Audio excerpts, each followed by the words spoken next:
So I've been playing Halo for a pretty long time. First, way back in the early 2000s when Halo was under Bungie's control, to the nightmarish and more modern times of cat ears and $30 skins under 343's. Sorry, I mean Halo Studios, or whatever they're calling themselves now. One thing that's become clear to me over my many countless times playing and replaying these games, both old and new, is that when it comes to the campaigns, 343 fundamentally does not seem to understand what makes Halo great.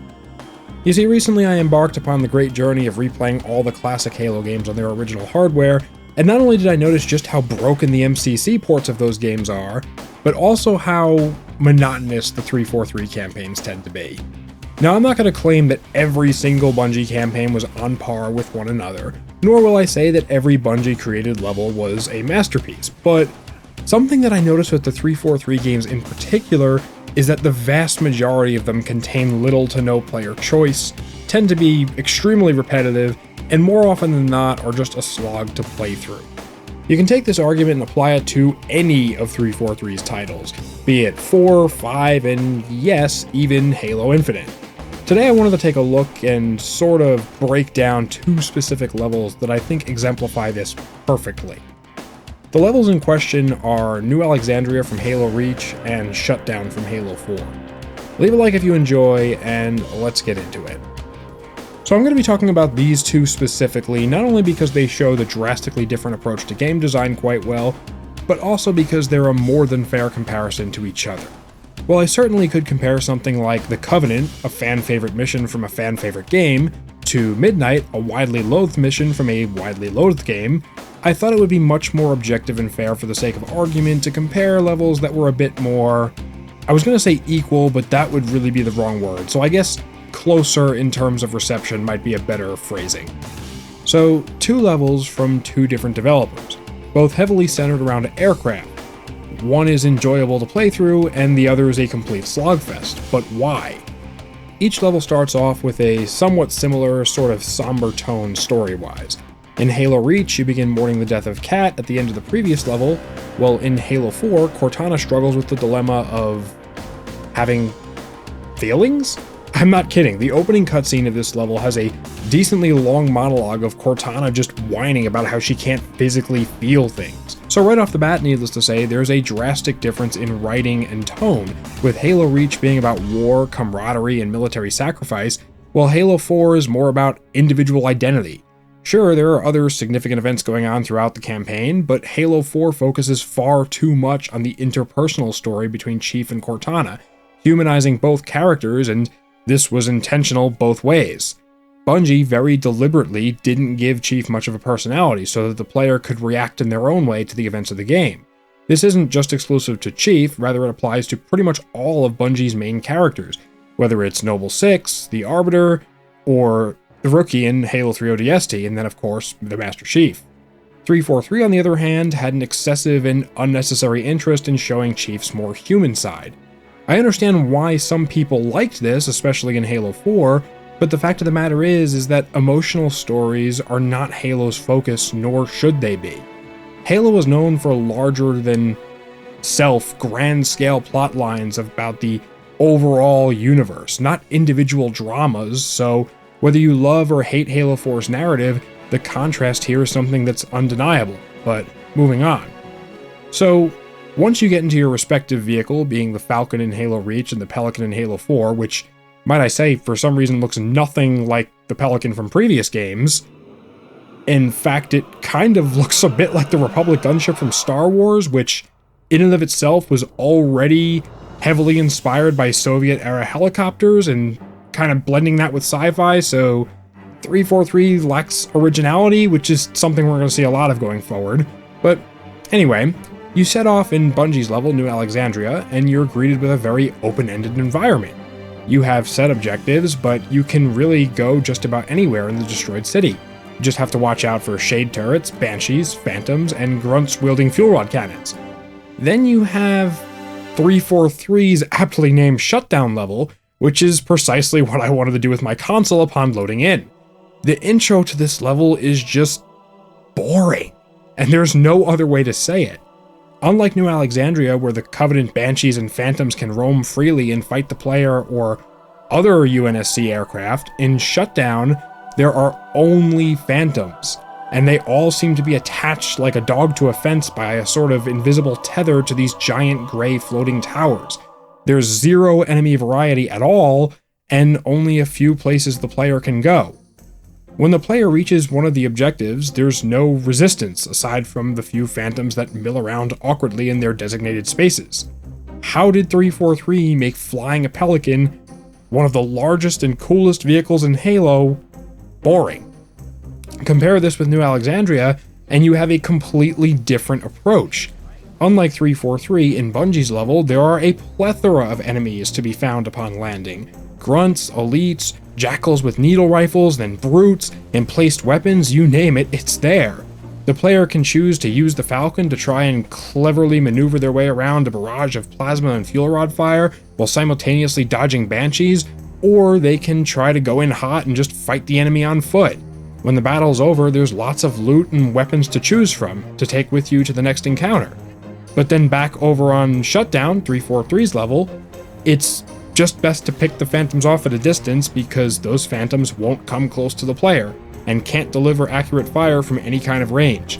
Once you land at the objective site, there's nothing there but bland gray walls, which is, again, a contrast from Bungie's level where the white and gray skyscrapers are complemented by vibrant blue, green, orange, and purple lights. 343's levels just are gray for the most part. So once you've landed, you head inside on foot. In New Alexandria, there's jammers in various locations, the order of which you visit changes each time you play, whereas on 343's Shutdown, you only have two choices, both being the same gray towers with little to no color or detail.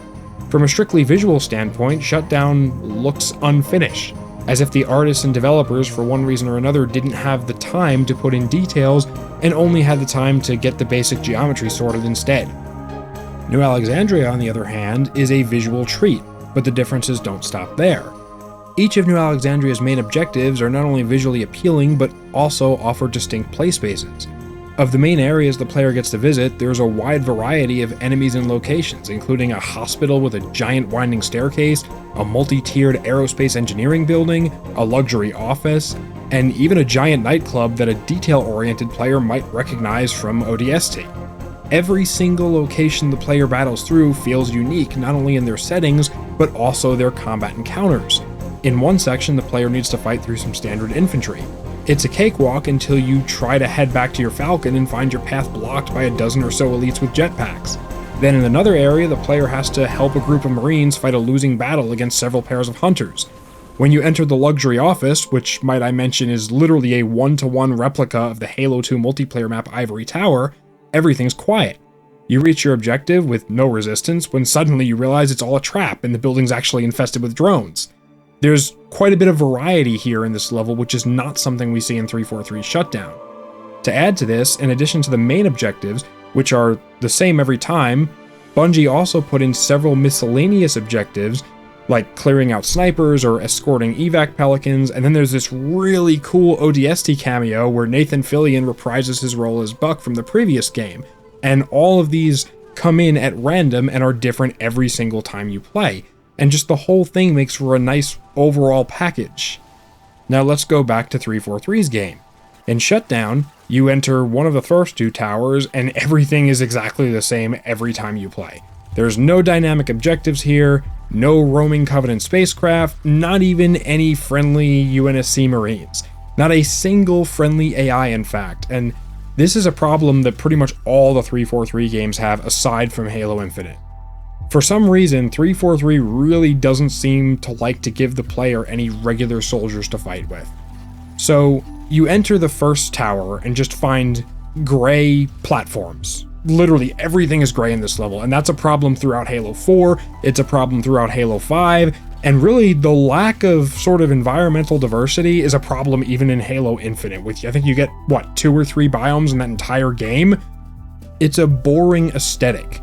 Forerunner buildings were always gray in Bungie's time, but back then they were mixed in with nature, which was filled with greens, blues, browns, and any other color Bungie thought was appealing, but for some reason in 343's games, we just get gray with the occasional, and when I say occasional, I really mean rare, orange or blue streak running down the middle. But back to talking about Shutdown. So let's talk about the enemies in the first area. It's exclusively Prometheans, the most overused and infuriating enemy in Halo history. When Bungie introduced the Covenant back in Halo 1, you had Jackals, Hunters, Grunts, and Elites, not too bad for a first game. The game's other faction, being the Flood, had combat forms, both armed and unarmed, carriers and infectors, so each major faction had 4 functionally distinct enemies. But what do the Prometheans have? Watchers, Knights, and Crawlers. That's it. Bungie, by contrast, had a way of doing things where they tended to combine large portions of the Sandbox to create some pretty interesting scenarios, but for some reason in 343's games, the Sandbox is often underutilized. Due to the lack of any other NPCs, be it human or Covenant, this also leads to the player only being able to use Promethean weapons for about half of the level, and this is another problem across both Halos 4 and 5.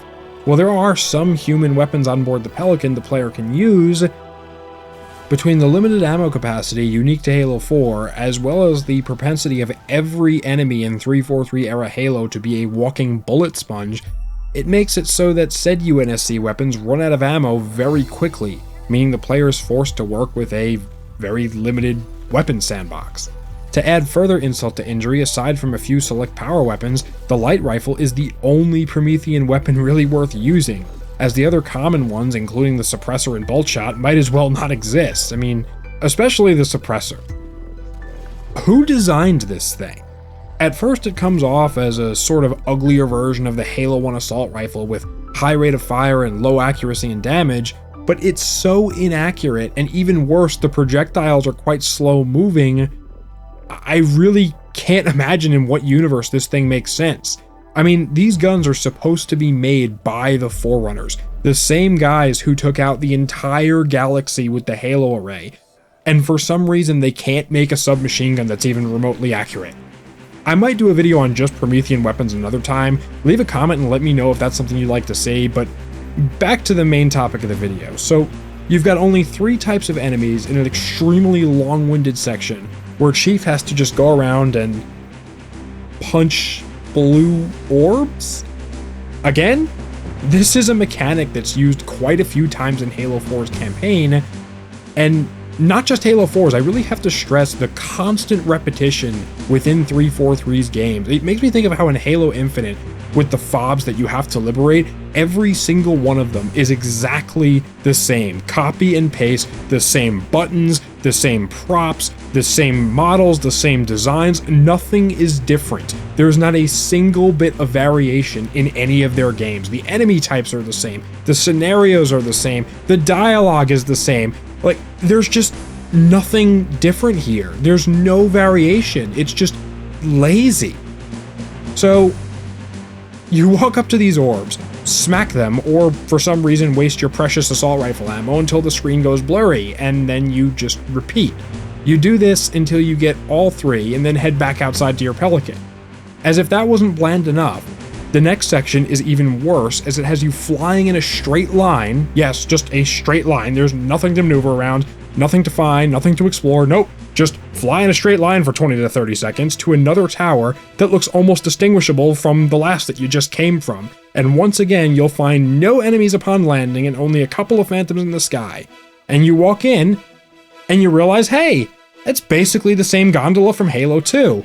Only this time, there's no banshees, friendly NPCs, weapon pods, or cool music. Great, they've managed to take one of the worst parts of Halo 2 and somehow do it even worse.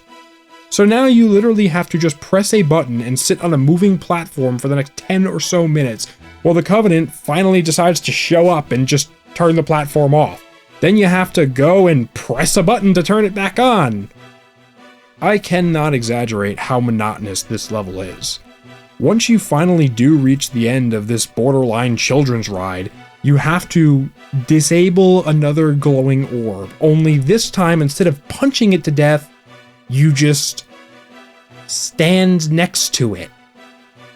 Wow, what exciting gameplay. So the next part of the mission, I wish I was making this up, but it revolves around the player going back on the same gondola you rode in on and just fighting Prometheans this time as it slowly crawls along to take you back to your Pelican. So you finally get back to your Pelican and fly to the third and final tower where, oh, great, another platform section, but hey, this time there's a Banshee. It's too bad the Banshees in 343's games have the durability of a paper plane. So you fight your way through some Covenant to get to a giant window where Cortana decides to have an emo meltdown and then Chief jumps to his death. Until a random ugly spaceship appears and he somehow stabs it with a knife? I don't know how that makes any sense, but yeah. Now let's check on Halo Reach and see how New Alexandria is doing. Oh, that's a sharp contrast to the Avengers Power Ranger-esque scene we just watched. The city is actually in trouble and Noble Team needs to get the hell out. I sure hope nothing bad happens at... Oh. Okay. I'm gonna be fair here, this cutscene also doesn't make a lot of sense. I mean, Kat puts her helmet on, and that needle round somehow goes right through her shield. I mean, my headcanon kinda works here. I've just always assumed her shields hadn't charged yet since she had the helmet off, but whatever, it's sad. I'm not gonna lie, I still get a little sad when this cutscene plays. The whole thing, the suddenness of it, the music by Marty O'Donnell, I mean, where would Halo be without Marty's music? Oh, right, Halo sucks now. But overall, this scene was just so well done. The way the transition works from quiet solemnness to over-the-top action and hope that Noble Team, the heroes, are gonna get out of there. I mean, they have to survive, right?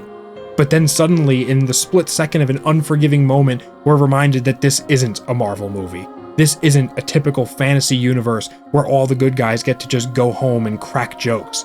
Kat is dead. Her assassin flies off into the rainy night, and even a full team of Spartans can't avenge their fallen comrade. It has impact, and it's truly one of Halo's saddest moments, but it doesn't feel forced or overly dramatic. While it certainly is dramatic, the fact that it's all felt directly by the player, with no one on screen to tell you how to react or feel, is perfect. The panicked cries of civilians as Noble Team retreats into the bunker and the camera fades to black is truly one of Halo's most iconic and memorable scenes. And that is what 343 doesn't understand, what they fail to realize. 343 starts their level off with emotional monologuing that feels incredibly forced and out of place, and then just ends with a scene ripped straight out of a superhero movie. Whereas Bungie follows the rule of show, not tell, and allows the player to be immersed in the world of a hopeless, losing battle. Most importantly, Bungie understands that making an enjoyable FPS is about gameplay first and characters and story second. There's nothing wrong with strong characters or emotion in games, but it has to be done right. It has to be done tactfully with care, thought, and precision. Not like Halo's 4, 5, and yes, even Infinite did, with these uncanny forced scenes of characters just whinging and trying to tell the player how they're supposed to feel. It doesn't fit the theme nor the context of the situations presented, really. It just feels awkward. Halo is about strength and perseverance against insurmountable odds, being calm and collected in the face of danger. It's not about feelings or being human. There's room for emotions in Halo, as we've seen throughout Bungie's titles many times, but this overemphasis on these emotions combined with the underemphasis on gameplay is where 343's campaigns fall flat. Bungie had a way of immersing the player into a world, making it feel much bigger than it actually was. The open-ended level design, player choice, and sandbox variety were all key tenets of Bungie's design philosophy, and that's why 343 falls flat every time. As always, thank you so much for watching. Apologies for such a long absence, I've been really busy the last few months, so happy late new year. Leave a like to support the channel and subscribe if you're new around here. Discord server link will be in the description if you want to participate in some casual game nights or just have a chat. Thank you again so much for watching. Have a great night and stay safe. Goodbye.